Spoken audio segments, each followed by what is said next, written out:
एक अनोखा शिक्षक।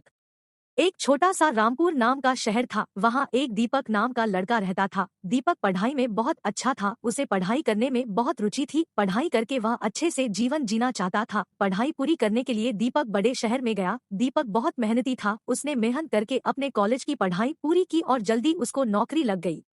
दीपक अच्छी पोस्ट पे कंपनी में काम पर लग गया और उसकी कमाई भी बहुत अच्छी थी, पर उसका कंपनी के काम में मन नहीं लगता था। दीपक का बचपन से एक सपना था कि वो दूसरे बच्चों को पढ़ाए और उनको अच्छी शिक्षा दे, उनका भविष्य उजाले। दीपक को दूसरे बच्चों को पढ़ाने में बहुत आनंद प्राप्त होता था। वह पढ़ने वाले बच्चों की क्षमताएं जल्दी पहचान लेता था और उसी के हिसाब से उनको पढ़ाता था। कुछ दिन दीपक ने नौकरी करने के बाद यह तय किया कि अब नौकरी छोड़कर पढ़ाना प्रारंभ कर दूं। उसके इस फैसले से घरवाले बहुत नाराज हो गए और उन्होंने उसको बहुत समझाने की कोशिश की, पर घरवालों की उसने कुछ भी नहीं सुना। दीपक को यह समझ में आ गया था कि उसको शांति केवल पढ़ाने से ही मिलेगी। बहुत प्रयास के बाद दीपक को एक स्कूल में टीचर की नौकरी मिल गई, पर उसकी सैलरी पिछली नौकरी से कम थी। दीपक को स्कूल में पढ़ाने का ज्यादा अनुभव नहीं था, इसलिए शुरू शुरू में उसकी क्लास में बच्चों ने बहुत हंसी उड़ाई और स्कूल के शिक्षक उसकी बात को नजरअंदाज करने लगे। दीपक अच्छा शिक्षक बनना चाहता था, तो वह अच्छे शिक्षक कैसे बनते हैं इसकी खोज करने लग गया। वह बच्चों से पूछता, पुराने शिक्षकों से पूछता, यहाँ तक कि अपने दोस्तों से और जितने लोगों को वह जानता था उन सब से शिक्षकों के गुणों के बारे में पूछता और सीखता। पुरानी किताबों से, इंटरनेट पर और हर जगह वह अच्छे शिक्षक बनने के तरीके खोजता और उन्हें अपनाने की कोशिश करने लगा। बहुत कम समय में दीपक अच्छे शिक्षक बनने के सारे तरीके जान गया और उनको अपनाकर एक अच्छा शिक्षक बन गया। दीपक ने पहले एक काम करना शुरू किया। अपनी कक्षा के सबसे कमजोर बच्चों की एक लिस्ट बनाई और सबसे ज्यादा उन पर ध्यान देने लगा। इस बात से जो लड़के पढ़ने में आगे थे वे नाराज हो गए। उन्होंने दीपक की शिकायत प्रिंसिपल से की।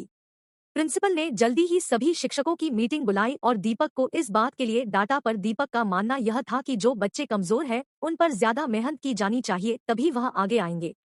दीपक की ऐसी बातें सुनकर सारे स्कूल के शिक्षक उस पर हंसने लगे। दीपक को यह बात बहुत बुरी लगी और उसने सभी शिक्षक से कहा, आप मुझे सबसे कमजोर बच्चे दीजिए और मैं उन बच्चों को बहुत अच्छे नंबर से पास करवा लूंगा। दीपक की यह बात सुनकर प्रिंसिपल ने दीपक को सबसे कमजोर 10 बच्चों की लिस्ट दी और कहा, अगर जैसा तुमने कहा है वैसा करते हो तो मैं तुम्हें पूरी क्लास की जिम्मेदारी दूंगा और पुराने शिक्षकों के बराबर तुम्हारी तनख्वाह कर दूंगा। यह सुनकर दीपक बहुत खुश हो गया था। दीपक अब उनके लिए क्या कर सकता हूँ सोचने लगा, पर वह यह भूल गया था कि यह बच्चे स्कूल में सबसे ज्यादा कमजोर है।